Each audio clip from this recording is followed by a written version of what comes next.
To all who come to this happy podcast, welcome to Fresh Baked Presents, a happy place where each week we combine our experience with our imagination to discuss, challenge, and explore all things Disneyland. I am Ron Berner, and with me as always, Mr. Fresh Baked himself, the indelible David Erickson. What's up, Fresh Baked? And this is Fresh Baked Presents podcast episode 24. Thank you for joining us, where today we are going to take a look at the Disney Parks explosion into 2022, blowing away revenue expectations. We're going to reach into the mailbag to answer your questions and, of course, our 5 things Disneyland.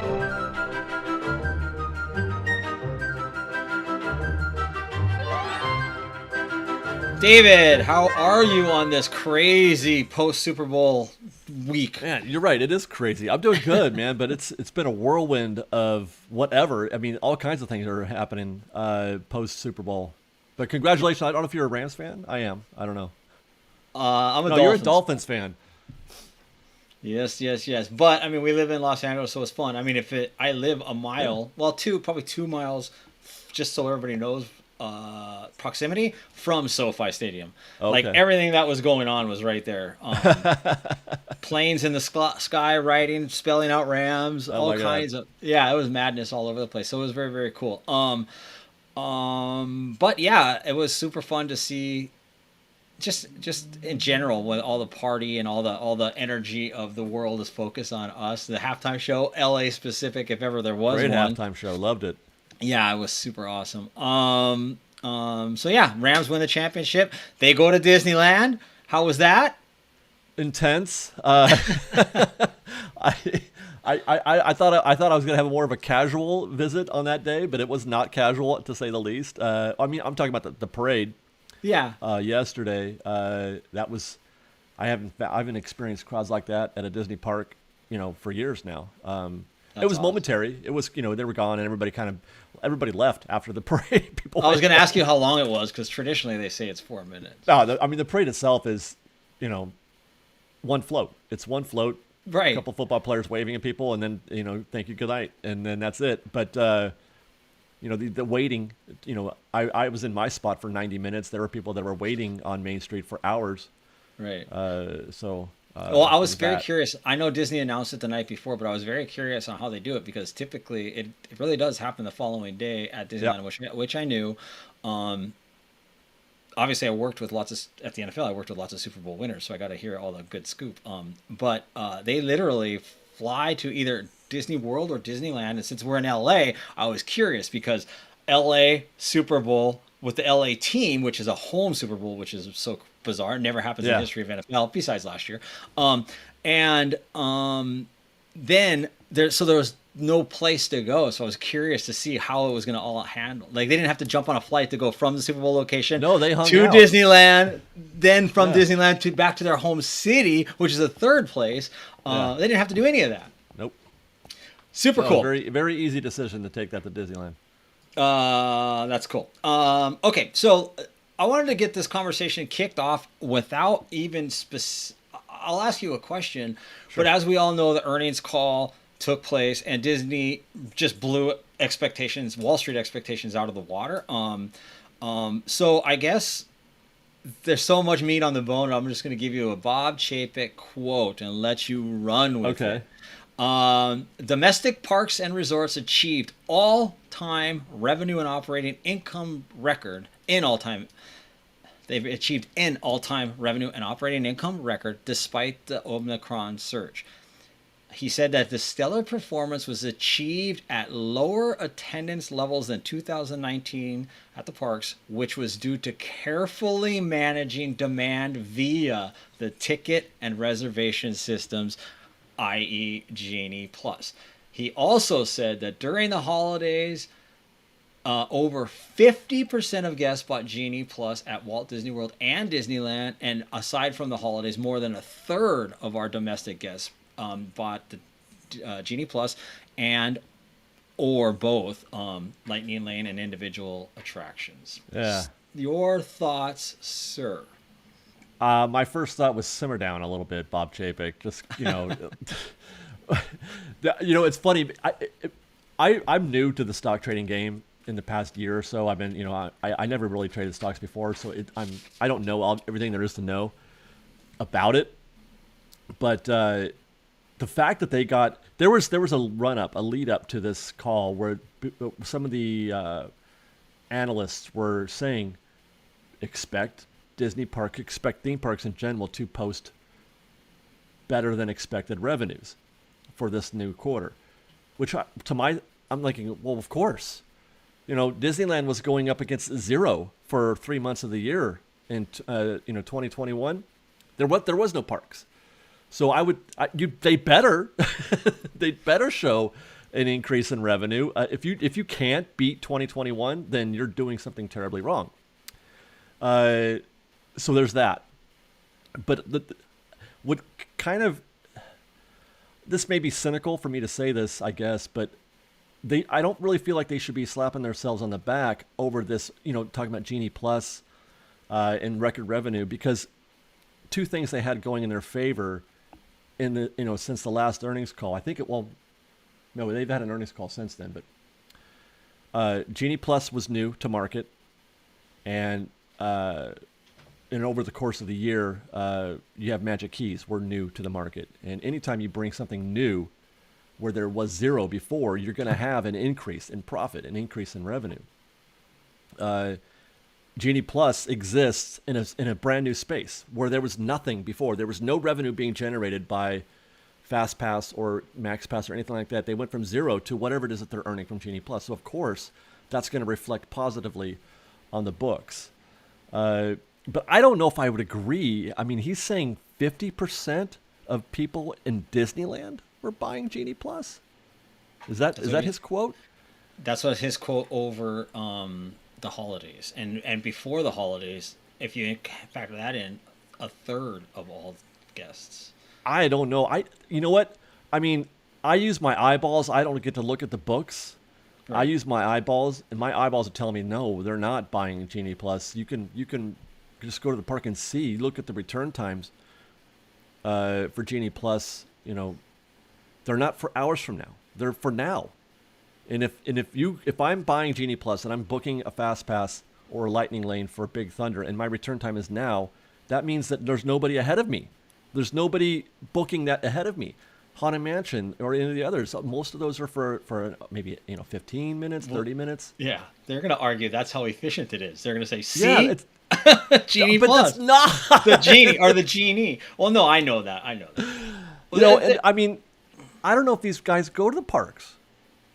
Well, I'm in the parks. I know what it feels no different to me than it did before. But like I said, I mean, sure, people are buying them. So like I said, you're going from zero to whatever that number is now. It is creating a net positive on the books. Absolutely. The parks feel different to you. They feel massively different to me. I can walk on any ride I want, anytime I want. Well, exactly. Well, I guess what I'm saying though is that it doesn't feel worse. Oh, right. I agree. Because the expectation, if Genie Plus done properly, if Genie Plus is as popular as they want it to be, take a look at Walt Disney World. Standby wait times for Walt Disney World are bad, really bad at certain points. I've seen Jungle Cruise for 2-3 hours for Jungle Cruise. Jeez.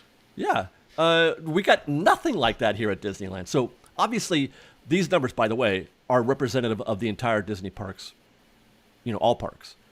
And Walt Disney World is going to consume a lot of that in terms of the positive, revenue being generated by Genie is happening at Disney World. It is not happening here at Disneyland. But they want to make it seem, I don't know what they want, to be honest. I mean, I guess they need to, lump everything all together.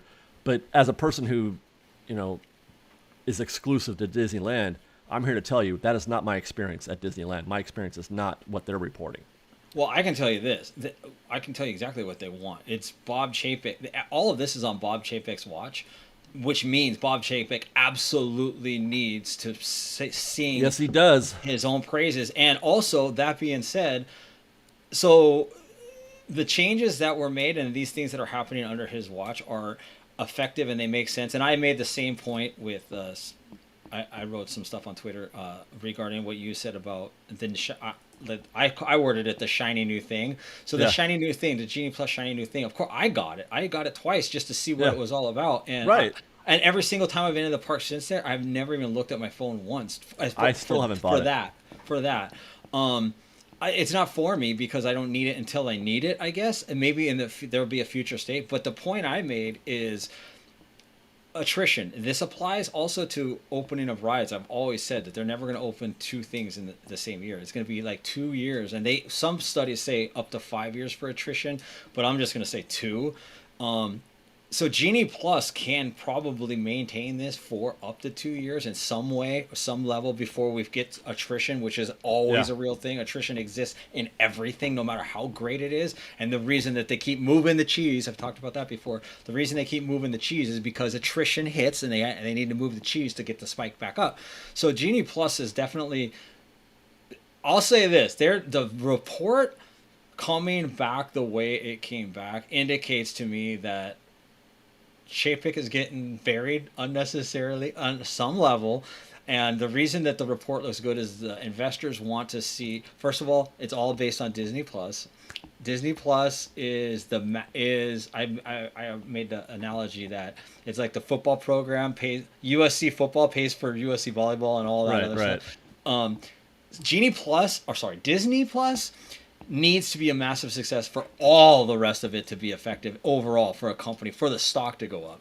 So with that starting to happen, and I feel like the trickle effect will be, I'm confident actually that the trickle effect of Disney Plus being so good is that the parks are going to start to get shinier new things and coming down the pipeline. We already know many things that are coming down the pipe actually. I mean, I don't know, man. It's all under construction. Well, it goes back to Chapek, right? So to me, 100% of all this is investors and Chapek. That's what it's all about. Well, and the parks just did good, but Chapek needs something on his watch, which is, by the way, something in the parks. If he wants legacy, he'll do something. I mean, he's got the Guardians of the Galaxy thing going, but he might open a new theme park. I'll go that far. He might open a new theme park. I'm just saying, there's only been, 5 CEOs. And they all have very substantial legacy things. And they're all theme park related. He needs something theme park. He will. Well, Iger's wasn't. Iger's was acquisitions. No, Ike, what are you talking about? Iger opened Shanghai Disneyland. Oh, that's true. I mean, what am I talking about? And he opened Star Wars Galaxy's Edge, and he opened Pandora. That's a win. Pandora. Galaxy's Edge is a win. Well, whatever. He's got so many other wins. If that's his loss, good for you. Yeah. Well, I'm worried about. It makes me worry about the collective intelligence of the investor community out there, because I mean, the stock is up 12, 14, 15 points now since that announcement. It went up 2 more this morning. Yeah, and like, can they not see? Can they not? I mean, is it all just about that conversation, I forget what quarter this is, but that earnings call where Chapek comes and says, hey, we made a bunch of money this month or this quarter, and everybody's like, yeah, here's 14 points on your stock. But can they not see where that money's coming from? Okay, Magic Keys. There's another situation where they went from zero to brand new money coming in. So that has to. I'm sorry. I was just going to say, you're comparing it to last year. This is overall. This is all time. No, I know, but right, exactly. But what I'm saying, though, is that the reason why they can say we've had the best quarter of all time is because of things like Magic Keys, where they've got a whole bunch of new income coming in where there was none before. Magic Keys were completely stopped. Right? Yeah. There was no revenue being generated by annual passes, right? Yeah. So just do the math. Let's say, something that's easy to digest. Let's say you sell 100 Magic Keys, right? Those normally would have been split up over 12 months, and your revenue is being collected in those monthly incrementals. But this time, those 100 sales all happened at the same time, Absolutely. not spread out over 12 months. Great, excellent point. Right? Good point. Yeah, that's so they got a big old fat wad of cash when people just bought a bunch of Magic Keys. By the way, sorry. Go ahead. No, it's okay. I was gonna say, by the way, that point that you just made sprung to mind. Something that I had said long ago is when the do you recall when I said it matters when they open the parks and release these Magic Key Passes? It depends on when they want it to hit the books. Do they want a good Q4 or a good Q1? And I had forgotten all about that until you just said that. That's what I'm saying. People forget. they can't see the forest through the tree sometimes. Well, no, I meant I forgot that about that point that I made when that was all going to happen, and I forgot that it all hit at one time, even though we were talking about it all those months ago. And then it's a Q1, which made sense. But that's very specific to the parks doing well. There are other things so that's an excellent point. There are other things that do factor in. Is like the per guest is going up because of Genie Plus, obviously, if they're going to add that. Is it though? Because they're saying that merchandise sales went down 8.5%. Well, no, they're saying consumer products went down 8.5%. But is that what it was? Yeah, but also you got to remember that they closed every Disney store. Because nobody was buying Disney store stuff. I'm just saying that includes that's not just parks. That's all over. That's correct. That's well because merchandise isn't a parks thing; it's a consumer product thing. That's true. Well, I guess really the larger point that I think I would want to make in this is that I don't think when we're talking about Chapek, I don't think that this big quarter is not due to any particular brilliance on his part. It's they just, you know what I mean? Like, what did you do, really? I totally agree. It is definitely, there are shareholders, there are stakeholders, and they absolutely have to appease them. So they want to paint this picture, and that's to the point of put all of it in Q1 what you called out. To get all that money and to get all that there and to get all the motivation there and to show these numbers. Disney Plus went up massively, which was huge. And also the element of we are domestic only. The international guests aren't traveling right now. So they're saying, by the way, we're doing this on our own kind. Nobody's traveling. We have supposedly 18 to 23% of all guests at Disney World are international. So they're saying we're holding our own, and not only are we holding our own, we're exceeding, even though it's manipulated to, as you stated. But we're doing all of that. And we're still not open fully yet. We're still not. We're still dealing with the heels of the virus, and we have no international guests yet. So that is the. And of course, Disney Plus is skyrocketed. By the way, Netflix was $700 per share, and overnight they went to $350. Yeah, and Netflix. Well, that was part of the reason why Disney stock dived also, because it was a sympathy dive. First, because they were putting a lot of their eggs in that D Plus basket. This last earnings call, I think that they showed improved performance on D Plus. Massive improved. Yeah, subs were up, I guess. I don't. Million. What's that? Actually, it exceeded expectations by over 4 million, which is big. What I would like to see, I will give all the credit to whomever is responsible for this earnings. If they are able to do a year over year in 23, show me these same numbers, this something similar in 2023. As they compete with an actual park, an open park. I take that back. We could know that as soon as this fall, 2022, we can start seeing some real good year over year figures in fall of 2022. Well, I wouldn't. It's a tough game to play because all of the rest of this year is going to do very, very, very well, simply because they're opening up the world. So the rest of this year is almost guaranteed that they're going to do very, that's very true. well. So that's what you were saying, 23 or 24 before, huh? Right, and the attrition rate.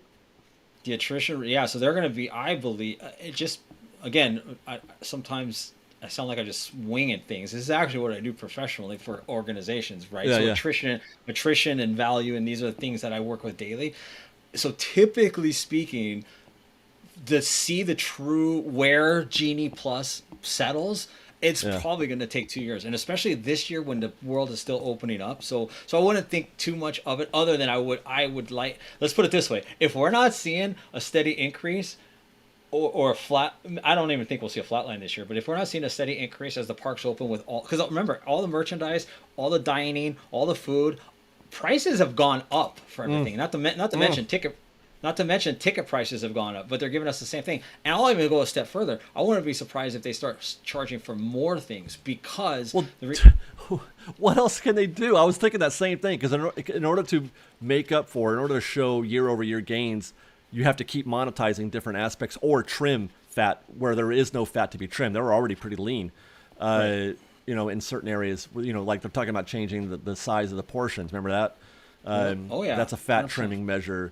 Where are they going to show more revenue if they've you've done your Genie Plus, you've done your Magic Key thing. Now what? Now what are they going to monetize? Right, exactly. So that's how I also think we get back to the Wild Wild West, which nobody wants to admit. But I think their rollout plan, which makes sense to me, is a smart way to do it if they're going to do it. So they're saying that by keeping the parks not overcrowded, the per guest spending is higher, which of course it is because they're playing with the shiny new toy.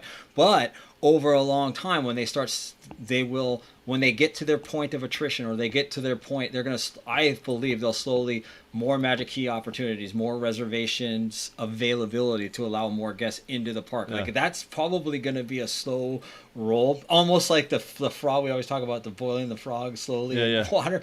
Like they're not, because here's what I'm going to say. They're not going to say, okay, we have 100 guests in the park for a round number. We have 100 guests in the park and everything's flowing as is. Why wouldn't they let 101 in? Why wouldn't they let 102 in? Well, that used to be the old way of doing things, was just to let more people in. That got them where they were in 2019. I wonder, and I'm sure you know what I'm talking about. There's a philosophy in marketing to consumers or to your customers, and I remember it being specific to somebody in my field in YouTube, where instead of trying to grow more people, you grow up. You get that per person to spend more instead of getting just more people, and that gets you to it's a neater, more efficient way of increasing revenue. But I wonder, like, there is a limit to how much that person can spend. So then they are going to have to start adding more guests. To your point, right? Well, that's where That's where there's another misnomer, is the California Select or whatever they call the pass. That is, people think. I hope you're not one of them, because I don't want to argue with you. People think that they do that because they're having problems getting people in the park, and they were trying to get. That is not, in my professional opinion, and I might be wrong, but I'm pretty confident that all they're doing is appealing to a different segment. The segment being the price sensitive people. So how do we appeal to people that can't really deal with us on a day-to-day basis? So they might be adding people to the parks, sure, but really what they're doing is they're not alienating a group that's price sensitive, and that's a very smart marketing tactic, because it's getting another segment, it's getting another bucket into the park that wouldn't normally be there for price spending. And it's perceived value. So when they get in there, they might buy the churros and they might buy the merchandise. And I agree with what you're saying about the go upward, because the lowest, I've also said this before, the top of the funnel, shoving people into a funnel as a prospect is not where marketing is at. The lowest hanging fruit for marketing is upsells. The lowest hanging fruit is retention, if it's a subscription-based type of thing, like the Magic Key Pass. They want to keep Magic Key Passes happy so we get them again next year, and they want to upsell us while we're in the parks. And that is, to your point, exactly where the money is made. And it's also the easiest money to make. It's the lowest hanging fruit, because they've already got us. Right, but what happens if they treat us at least bad enough that we don't renew? Well, exactly. Like they're going to get a percentage of us, but they're not going to get all of us. And I don't think, that's right. At the rate that they're going right now with Magic Keys, I don't think they're going to grow more than they lose in the next year unless they change something. I agree. They have to do a little bit more to keep us, because they're going to lose some in August. They're going to lose a fair amount of key holders in August, I think, unless something changes before Something then. will change. I've always believed that for 100%, because you're exactly right. Retention is the biggest way to go under, is not retaining who you already have. Yeah. Remember, they already have us. If they blow it, they blow it, you don't get us back. And that's a massive business error. And that's why I don't think that's I think they're going to do something, and they're going to do something more than giving us a pair of sunglasses and a picture with Peter Pan's shadow. That doesn't count. That's not value. And I appreciate that they do that, but that's almost that's fun and that's cute, but that's not getting repeat business. That's not enough. No. The part, I wouldn't be surprised if you said this before as well, if they just add a different sort of pass. I don't know what's going to happen, but it's going to change. I don't know. Maybe I see things myopically because I am that guy. I am the local guy who likes to go after work, go on a whim. I'll pay whatever price, within reason. You know what I mean? I'm willing to spend if you just let me be free. It's all I want is I just want to be free. I don't want to have to pay for parking, and I just want to go when I want. So then you pick a price point that you think is reasonable for that. And if that means it's a sixth or fifth pass, for me, right. I think there's a lot of us out there. I think that there's a lot. I think you, me, and the people that I know are those people. Yeah, you make a very good point. And I'm also one of those people. I want what I want. So if you were to price something that's pretty exclusive, meaning parking is included, meaning my Disney Plus, or not Disney Plus, Genie Plus. Yeah, put that in there too. Put that in there whatever. too. Put all of that in there because it Photo is pass.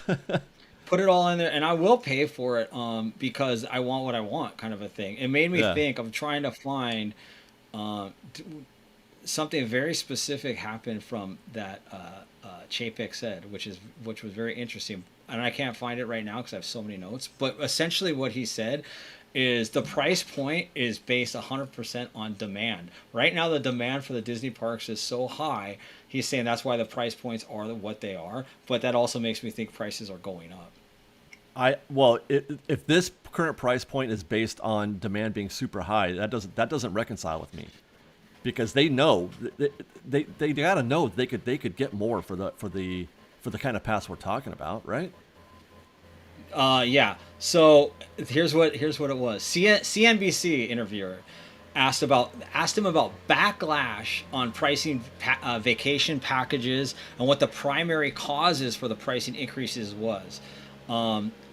Chapek did not cop out, she said. Instead, he bluntly stated that demand was the driver. He said that Disney's theme parks are seeing unprecedented demand, and they have the pricing power as a result, which makes me think that prices are going to go. Hey, it's February. Have prices gone up? No. Well, but they just went up, 2 months ago? They just opened. But I know. I'm just saying it's par for the course. It's February. What is the new Disney prices?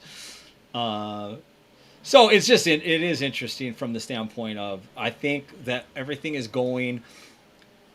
I think the attention is going to be brought into the parks. I think that as long as Disney Plus is performing well, which it is, and also that's a whole other can of worms where they're going to spend millions and millions and millions of dollars on new content. And I just heard that 50% of all those subscribers are adults with no children. Think about that. So you want to talk about content being created. So they're going to have no choice but to go deep into the pocketbooks to create content for Disney Plus, which is then, if the return continues to grow, right now at the current pace of what they've been, they're supposed to surpass Netflix by 2024. That's only 3 years. Think about that. That's crazy. Well, there's a lot that can happen between now and then, man. Of course. And here's the thing: Netflix is also they're putting the pedal down on new content too. I mean, I don't know if you saw that Super Bowl ad. There's some stuff coming out on Netflix, man. Yeah, they did great. The streaming war. I mean, this is the streaming wars, but the streaming wars. It's the streaming wars evolution too, because what we're finding is people. So ads are a real thing, and ads are not going away. You know why? Because of most of the subscribers for Netflix and Hulu, and I know this because of Hulu's Disney. We're finding returns are saying people are not willing to pay more. They're willing to watch the ads. So ads, Hulu has ads, don't they? They do. So so the ad space, like you would think that people that paying the premium to not have to see them, it's not worth it. People are saying, "Now we're good. We'll watch the ads," and that's going to change the game too now. So it's just interesting. It's fun to watch unfold. I think my takeaway from a theme park standpoint is I'm encouraged that, and the reason I'm encouraged is because Chapek's new and Chapek wants his legacy. So Chapek's going to do something in the theme park. Like, think about this. Encanto. He came out and said that Encanto is a franchise, and he was bragging about it on this same call. He was bragging about Encanto's this new franchise thing. That, I'm here to tell you, is complete garbage because it caught him off guard of being a sleeper hit. They had no idea. They had no idea it was going to be a hit on their hands. And since it was a hit, first of all, you know how I know that? Because they didn't release it in the theaters. They didn't release it. They did release it in the theaters for 30 days, and they said, but it will be on Disney Plus in 30 days. That's losing hundreds of millions of dollars in box office. That's losing merchandising. That's losing even more of a push into Disney Plus.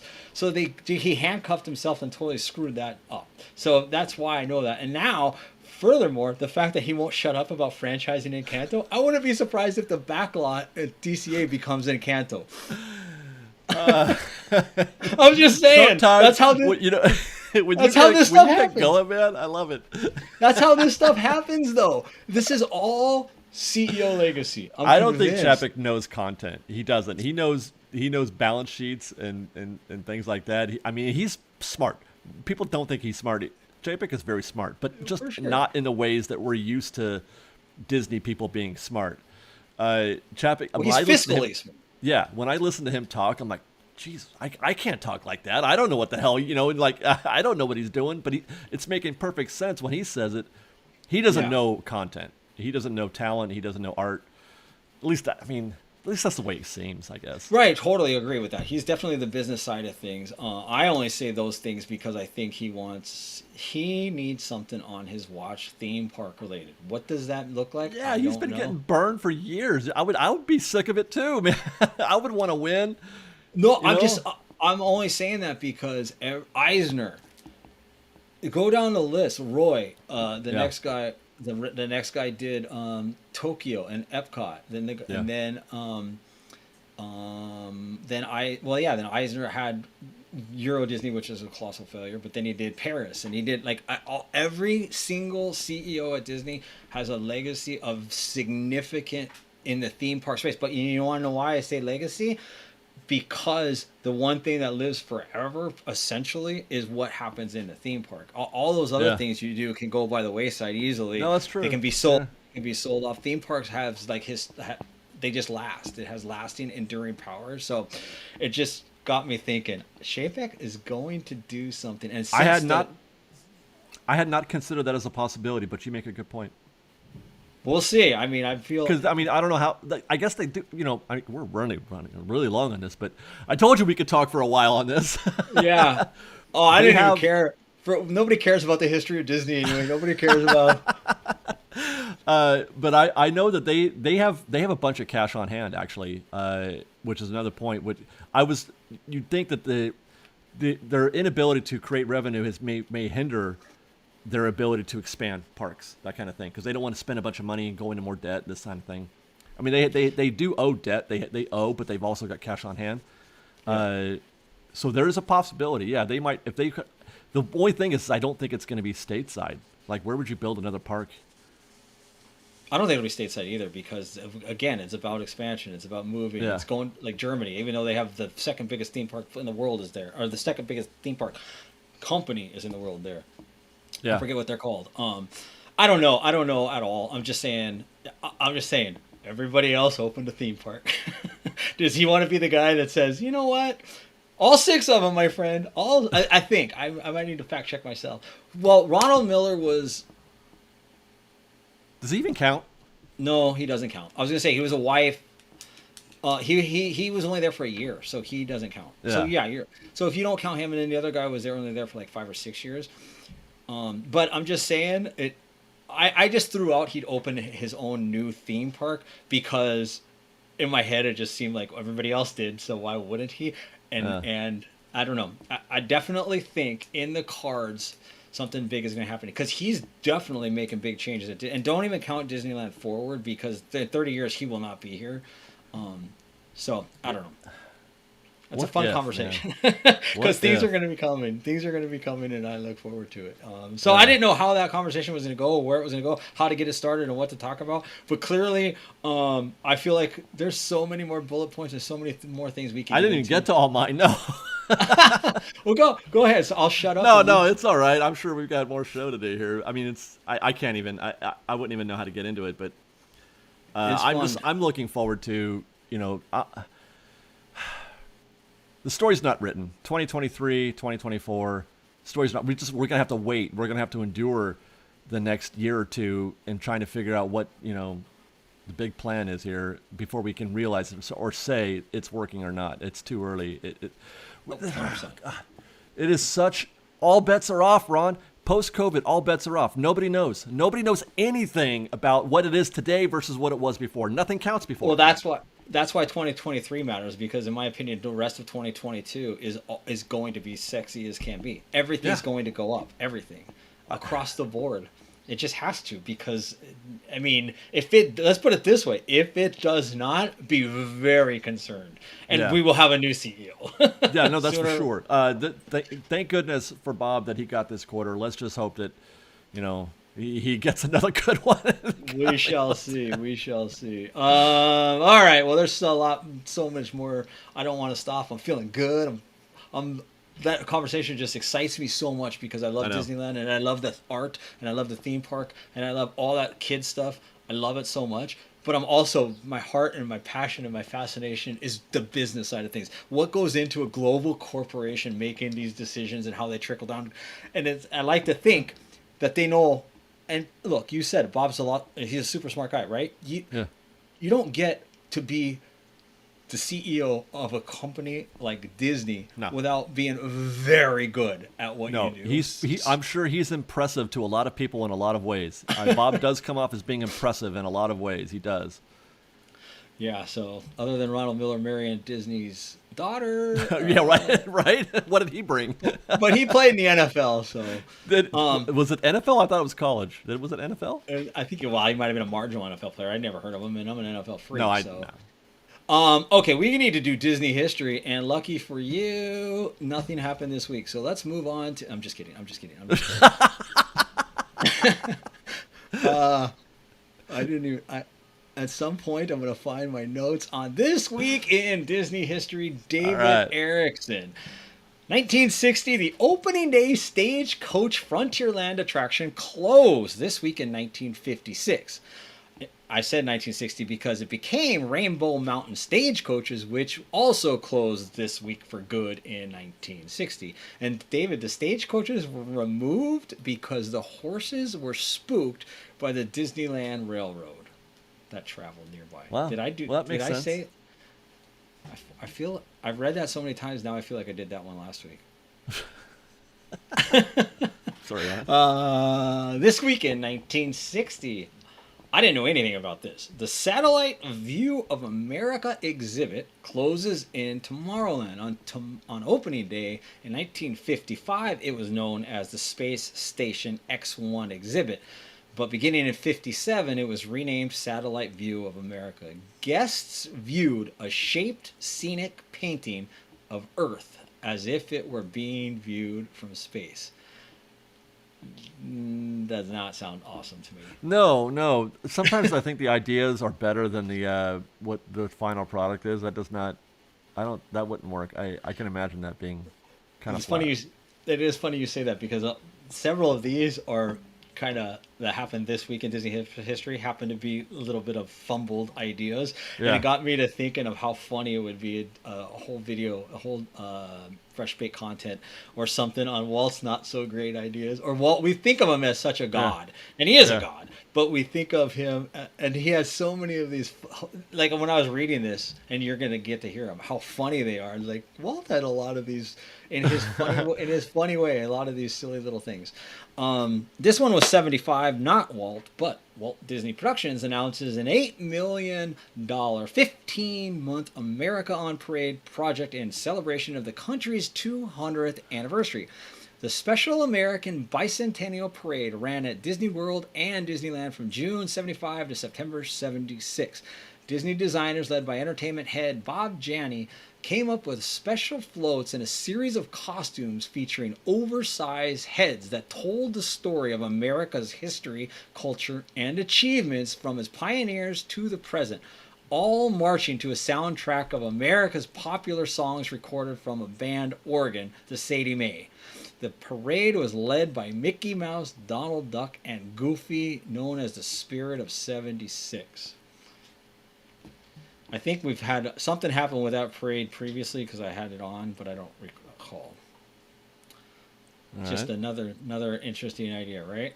Yeah. How about this one, David? How about this one? Boy, there was quite the circus history in Disneyland. The Mickey Mouse Club Circus was a real circus in Disneyland starting in November '55, not to be confused with the 1986 Circus Fantasy Circus. While that was the one with the Globe of Death, the '86 one. Yeah. While this extravaganza boasted the Mouseketeers from the Mickey Mouse Club television show and breathtaking acts such as Professor Keller's Fantastic Felines. The Big Top was no match for the exciting magic of the rest of Disneyland and closed 2 months after its premiere. After the demise of the Mickey Mouse Club Circus, Professor George Keller remained for 7 months, starting this week in 1956. The Fantastic Felines became the main attraction as Keller's Jungle Killers exhibit of jungle animals opens in Fantasyland, with his act featuring real lions, tigers, and leopards, all under his complete command.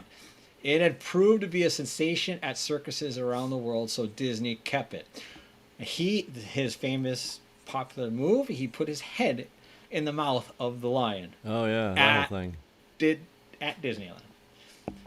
So basically, it feels like anything having to do with animals at Disneyland was always just bad. No, yeah, that's one of the things that they learned because they wanted to have live animals on the Jungle Cruise too. They learned quickly that that's not a thing. Well, they didn't learn that quick because this was 1975. Oh no, that one was 56. 50, sorry. Yeah. So that was quickly. Yeah, the Jungle Cruise thing. That's hilarious. Imagine that. Oh my gosh. Yeah. No. This week in 64, passengers on the Columbia were allowed below decks for the first time when the Below Decks Museum attraction opens on the sailing ship Columbia. Ahoy shipmates, you have just set sail aboard the proud Columbia, an exact replica of the first American vessel to completely circle the globe. For many years, that was the narration heard on the Columbia. From the day the Columbia first set sail in 1958, guests were able to journey around Tom Sawyer Island. But this week in 64, you were able to go below decks to see the sailors of the 70s, how they lived on the high seas. Small quarters. When was the last time you were in there? It's very narrow down there. It's pretty cool, but like the bunks, like the top bunks and where those people slept was like, my goodness. I like going down there. Yeah, it is cool. It feels like I feel like on my frame, and I'm not big at all. But it just when I look at it, I'm like, I don't know how one can sleep in there. 1996, notable because of what happened in '96. Webs blew up, right? Roughly in the early 90s. Disney launches Disney.com website on the internet, and this is funny. They indicated that the primary purpose of the site is to provide travel information on Disneyland and Disney World, and to promote Disney merchandise.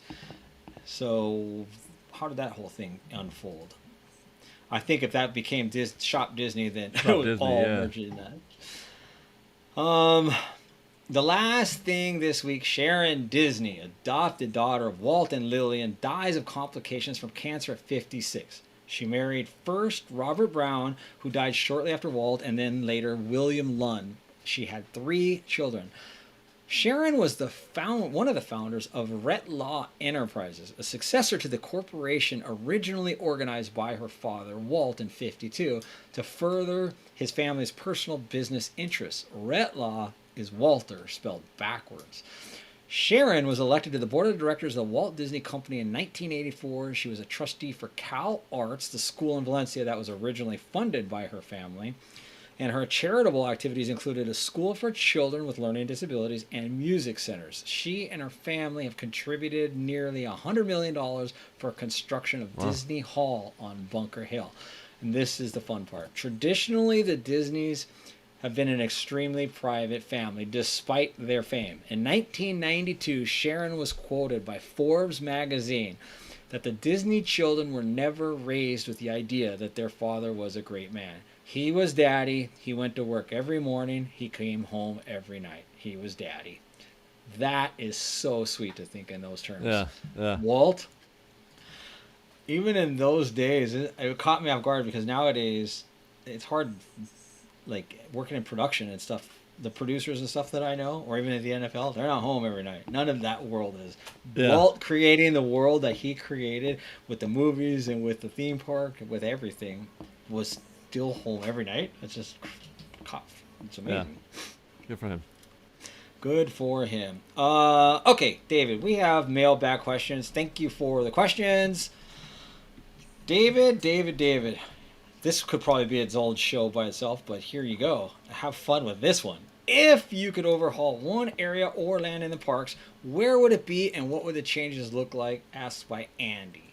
Magic at 55. I mean, the land itself is pretty... I've got a long history of disdain for the backlot, Hollywood land.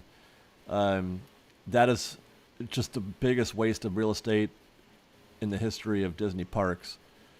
So obviously that's where I would want to see some change. What you do, though, I mean, that's another conversation. I guess, just take it down to the ground, burn it all, and rebuild something new. Or maybe, I guess, Avengers Campus, expand event. I'd be okay with that, making Avengers Campus a little bit bigger. But if you're not going to do that, then try to design something that does sort of, aesthetically blend nicely with Buena Vista Street. I remember there was a talk of turning it into Monstropolis. There was that idea, but I don't think that Monsters Inc. has enough cachet today to be its own land.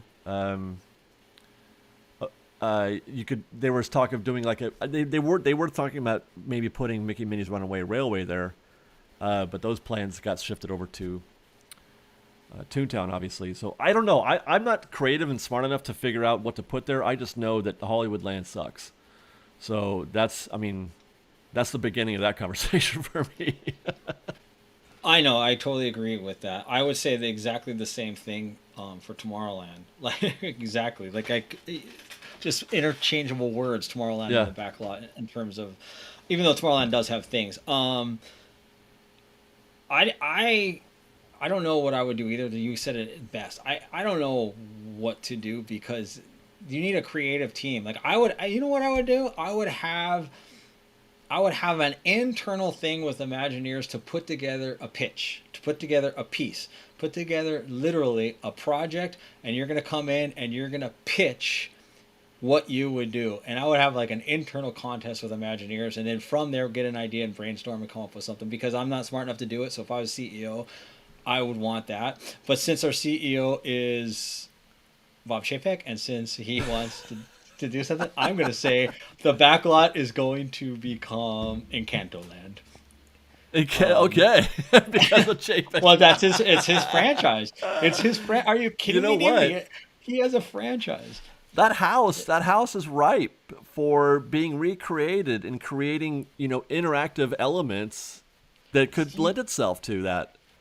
It's so funny you just said the word interactive, because what my original answer is in the backlot or Tomorrowland, I guess. And first of all, get rid of the name Tomorrowland. That is the crux of the problem, is it's named Tomorrowland.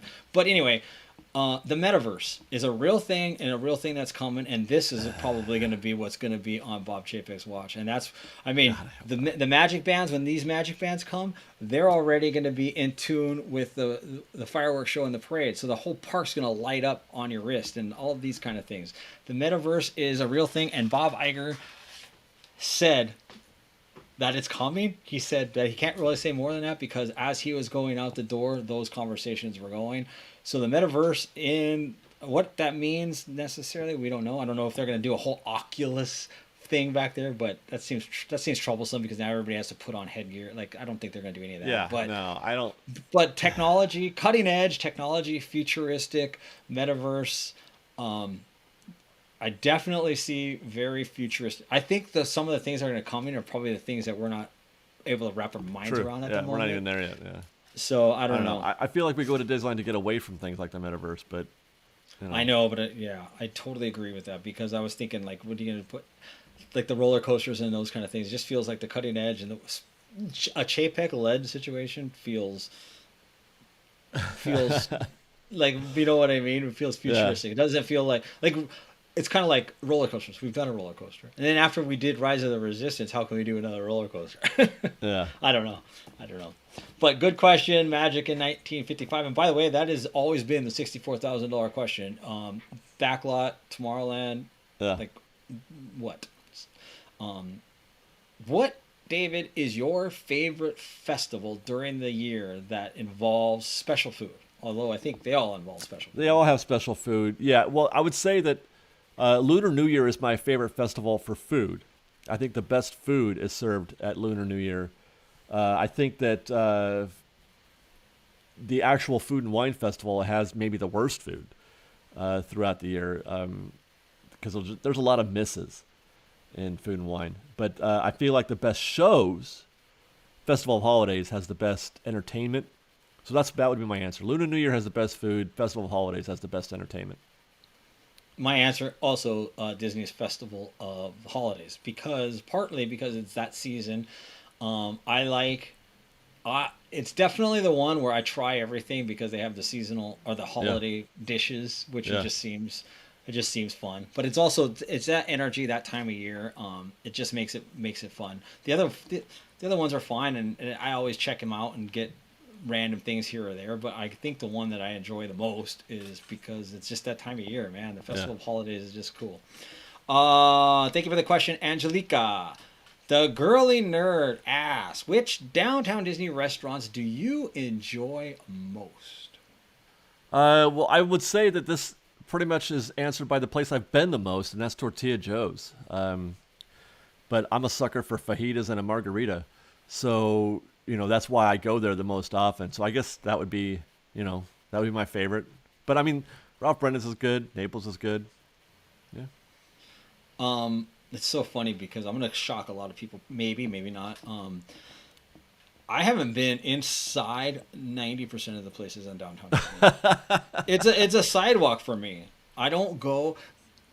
Like, I live close enough. I eat in the parks, and so when I do go to downtown Disney, it's it's not even downtown Disney, but Trader Sam's, stuff like that. So in other words, I've never stepped foot inside Tortilla Joe's, but I agree with you. I am a fajita freak. I go to then go to Tortilla Joe's, for goodness sake. Oh, I know. I mean, I'm sure they're all fantastic, but I put the places that I've been. So it says which ones do I enjoy the most. So for like the table service, I put Ballast Point, Uva Bar, like sitting in the middle when people are walking. I like people watching. I like energy around me. I like seeing people. So those kind of settings I like. And Ballast Point, you're looking out, seeing it all. If you get that location, Black Tap is fun because I think that you go there for a shake and you stay for the burger. Those are my answers. Thank you for the question. And one more, the crazy girl Daffy. Thank everybody for the questions. I always see the same, or several of the same people chiming in, which is excellent and awesome. And keep on sending them, especially top fives, because we need top five. I think top five are getting hard. They're getting hard to come up with. They are, yeah. And I'm thinking of, like, in my brain, I even wanted to say, let's come up with but I didn't want it to be negative. I was like, how about we talk about the top 5 attractions we like the least, or we wouldn't care if they left. And I'm like, well, it's a good topic, but I don't want to. That sounds like a negative, and I don't want to do that. So, you can like the least. It's better than hating. Yeah, exactly. I always use those lighter words. This question by the crazy girl Daffy: what here's kind of right on point. What attraction would make you angry if Disney closed or rethemed it? Well, what I wrote down, I just thought of something, another one, but I'm going to go Casey Jr. only because it actually came up. There was, when they were talking about possibly importing Beauty and the Beast, that was one of the sites where they're like, maybe they could put it there. And the first thing I thought of was, you keep Casey Jr. out of your mouth. You don't touch Casey Jr. You don't touch Storybook Land. You don't touch any of that. That is protected territory, in my opinion. But I would say the same thing about something like Mr. Toad's, but there's no way they're going to do something like that to Mr. Toad's unless they do something with the whole of that part of Fantasyland. So I'm not worried about Mr. Toad specifically. I would also say the same thing about Autopia. Personally, I would be offended if they got rid of Autopia, but I've already come to some sort of acceptance in my mind that it's going to happen someday. It has to, because Tomorrowland. So Casey Jr. would be my vote. It's a good pick. That's a good pick. I didn't pick it, but that is a really good pick. I love the miniatures. It's absolutely stunning when you go through it. To see the whole world, whether you're on the Casey Jr. up top or down below, either one. Yeah. Storybook now. It's a good pick because it's kind of both at the same, all in one. But for me, the retheme that you cannot do, I say Toads 100%. And the reason I say Toads is because Toads is we talk about it all the time. It's so specific and unique, and it's a perfect dark ride, especially when they created that thing way back in the beginning of time. It's like, what dark ride hits all your senses and takes you through that element? It's so great in that fashion that by doing anything to it, just would be upsetting. Like, yeah. Don't even shine it. Just let it be. I also put / Mark Twain because I don't want them to leave it as is. Nothing needs to be done. Maybe new white paint, nothing else. But I also answered a different way for closed. I put rethemed for those. But as far as closing goes, for me, it's Pirates. I think Pirates is my favorite ride. It's the best ride. Oh, they're not going to do nothing to Pirates. You're safe. Well, this is not.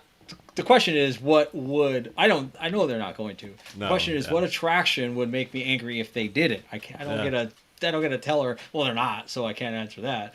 But yeah, gun to my head. If there's like you can only pick one attraction that you don't want closed, what would you say? That I don't want closed? Yeah, closed would go away forever. What's the one attraction that's no way that Disneyland Railroad? Yeah, it's a good. I mean, there's a handful of them that are like no way. But to your point, they're not going to touch them. But they're not going to touch it. No, but yeah, if they did, I would probably quit Disney if they did. Yeah, the railroad would almost make it like you can get rid of Pirates and it's still Disneyland for lack of a better way of putting it, but you can't get rid of the Disneyland Railroad. Is like what are you going to do that yeah, what are you going to do that's better than the Disneyland Railroad? What are you going to what is it you're going to give me? There's I nothing. Feel like it holds nothing you can. But I feel like it. Right, I feel like it like holds it all together. Like the Disneyland Railroad is literally the linchpin that holds everything. It is. It literally circles the park, man. Right.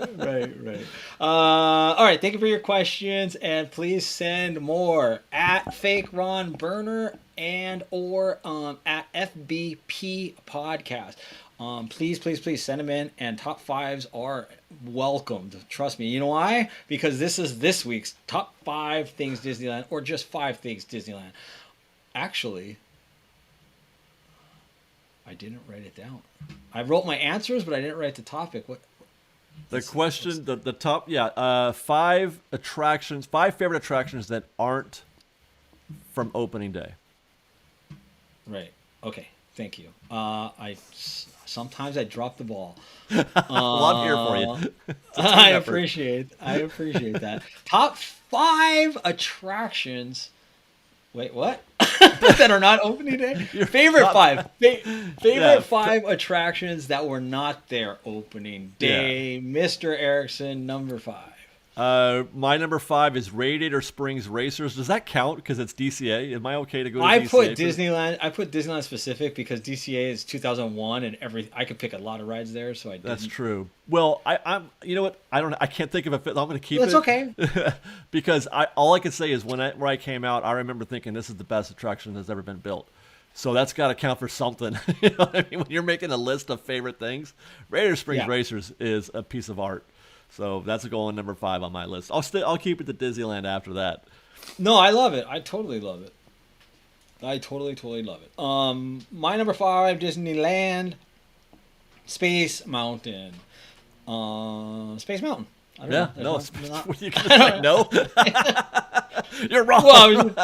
Well, it's funny because most of these top 5s, that's why I was able to go over, because these top 5s were going to go quick. Because what am I going to tell you about Space Mountain? What am I going to tell anybody that's listening about Space Mountain that they don't already know? Right, so right. Number 5, Space Mountain. Explain to me why you think Space Mountain is the fifth best, because I have objections. Exactly. All right, number 4, because this in the same line of Radiator Springs, my number 4 is Rise of the Resistance, because when I first rode that, I thought this is the single greatest attraction ever made. So that's got to count for something. It's amazing. Rise of the Resistance is amazing. But it's not my top 3 because I love history, but there you go. Rise of the Resistance is my number 4. Yeah, that's a great choice. I know. I love it.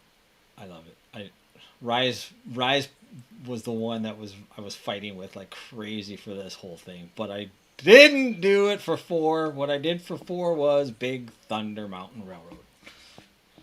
I love Big Thunder. Yeah, that's all I'm gonna say. Top 5. I know. Space Mountain. I love Space Mountain. Big Thunder Mountain. I love Big Thunder. Check. Number 3, Big Thunder. Why?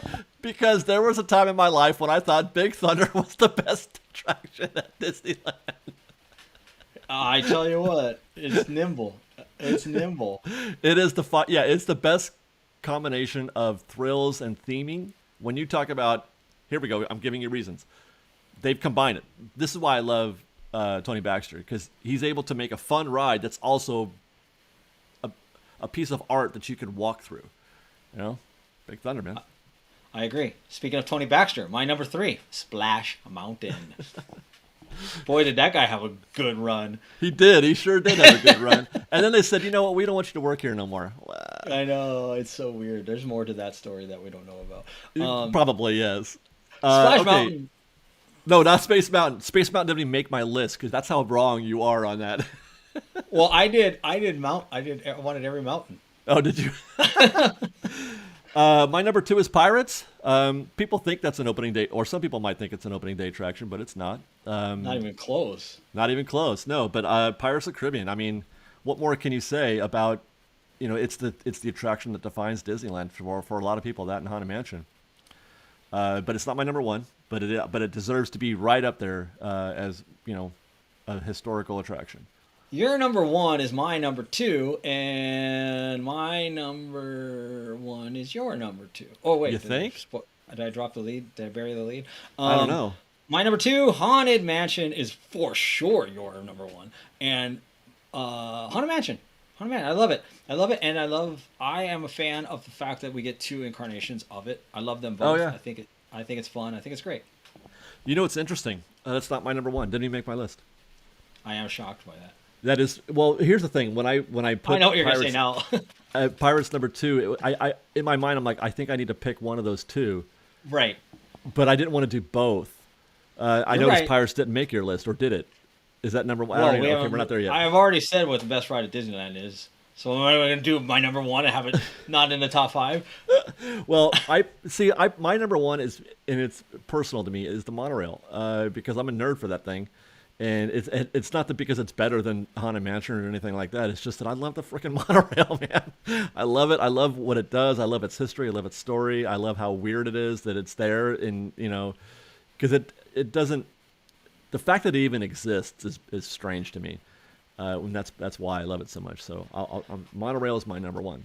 Well, that's why it's funny where it matters if we say top 5, best 5, or favorite 5.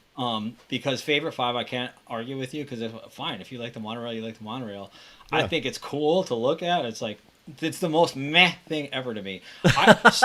Star Tour, I mean, it's great. I love it, but I cannot sit in the monorail and say that this is awesome. It's just like you look around. I mean, it's So the cool. monorail is how I like to do Disneyland.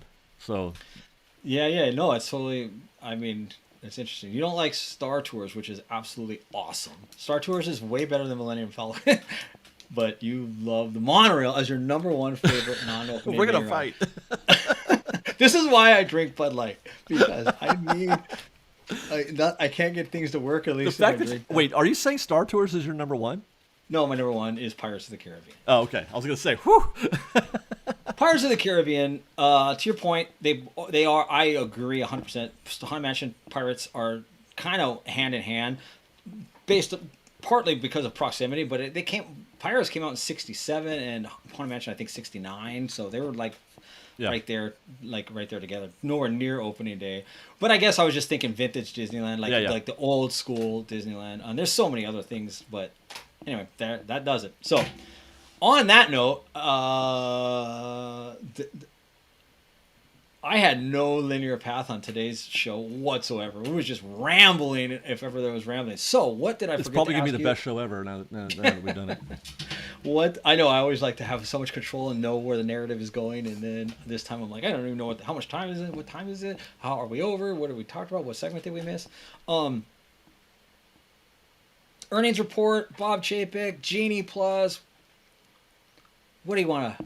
How do you want to put a cap in that?